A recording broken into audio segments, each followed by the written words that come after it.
بسم اللہ الرحمن الرحیم۔ خواب تو سبھی دیکھتے ہیں لیکن پورا ایک کا ہوتا ہے۔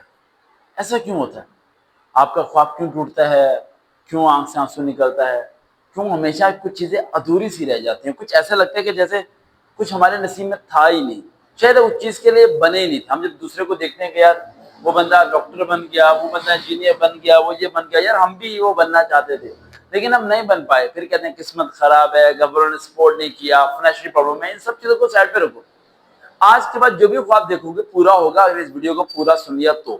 سب سے پہلی بات آپ کو یہ سمجھنے کی ہے کہ آخر وہ خواب آپ کا تھا یا نہیں جو ٹوٹ گیا۔ ذرا ٹھنڈے دماغ سے سمجھو، جس خواب کے لیے آپ رو رہے ہو وہ خواب ریئلٹی میں آپ کا تھا ہی نہیں۔ آپ بچپن میں کچھ نہیں جانتے تھے، کیا ہوتا ہے پڑھنا، کیا ہوتا ہے لکھنا، کیا ہوتا ہے بننا، کیا ہوتا ہے سٹارز، کچھ بھی نہیں پتا تھا آپ کو۔ لیکن آپ کے پیرنٹس نے اور آپ کے گھر والوں نے آپ کے دماغ میں ایک پوائنٹ ڈالا، کچھ بھی ہو سکتا ہے، کوئی بھی ڈریم ڈال دیا، بیٹا تم نے یہ بننا ہے، تمہاری پرسنالٹی ایسی ہے، تمہیں یہ بننا چاہیے۔ آپ نے وہ بننے کی طرف کوشش کرنی شروع کر دی اور آخر کوشش کرتے کرتے 9th کی، 10th کی، فرسٹ کی، سیکنڈ کی اور خواب ٹوٹ گیا۔ کوشش کی، اپلائی کیا، فیل ہو گئی، انٹرو تک پہنچے، لیٹر نہیں ملا، کچھ بھی ہوا لیکن دھرم بھرم ہو گیا۔ آپ بہت روئے ہو، بہت چیخے مار رہے ہو، بیٹھے ہوئے ہو، سر پھاڑ رہے ہو اپنا، کھانا نہیں کھا رہے، موبائل پہ لوگوں کو بلاک کر رہے ہو، سب کچھ کر رہے ہو، you are disturb because your dream is broke, but it's not your dream بھائی، یہ تو تمہارا خواب تھا ہی نہیں۔ ذرا فیل کرو میری بات کو، ذرا سمجھو، یہ تمہارا خواب تھا ہی نہیں، یہ تو کچھ لوگوں کا خواب تھا جنہوں نے تمہیں دے دیا تھا۔ تمہیں بچپن میں وراثت میں تمہارے سر کے اوپر لازم کر دیا تھا، تو تمہارا تو خواب کچھ اور تھا۔ کیا تھا؟ بچپن میں پینٹر تھا لیکن میں نے پینٹنگ چھوڑ دی۔ او میں سنگر تھا لیکن میں نے سنگنگ چھوڑ دی۔ او میں تلاوت بڑی پیاری کرتا تھا لیکن میں نے چھوڑ دی۔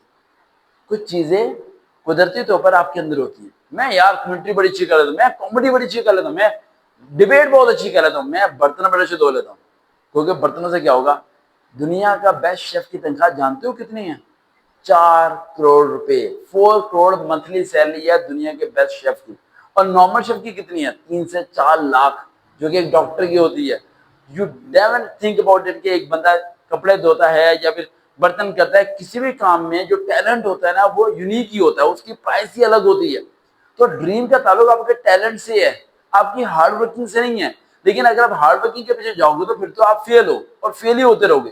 لیکن اگر ٹیلنٹ کو تلاش کرو گے کہ کون سی ایسی چیز تھی جو بچپن میں تم بنا وجہ کے کرتے تھے، جو کرتے ہوئے تم تھکتے نہیں تھے، تمہیں فیل نہیں ہوتا تھا کہ تم ٹائرڈ ہو گئے ہو، تم جان لگاتے تھے اسے اچیو کرنے کے لیے اور تمہیں اس میں مزہ آتا تھا، تمہیں سنڈے کو بھی کام کرنے میں مزہ آتا تھا۔ اب تم دفتر جاتے ہو لیکن تم بور ہوتے ہو، اپنے آپ سے نفرت ہوتی ہے نا، جو لگتا ہے کہ you are just source of the money, تم پیسے کے لیے ایک ذریعہ بنے ہوئے ہو، بس تمہیں پیسہ چاہیے، گھر لے لوں گا خوش نہیں ہو، شادی بھی ہوگی خوش نہیں ہو۔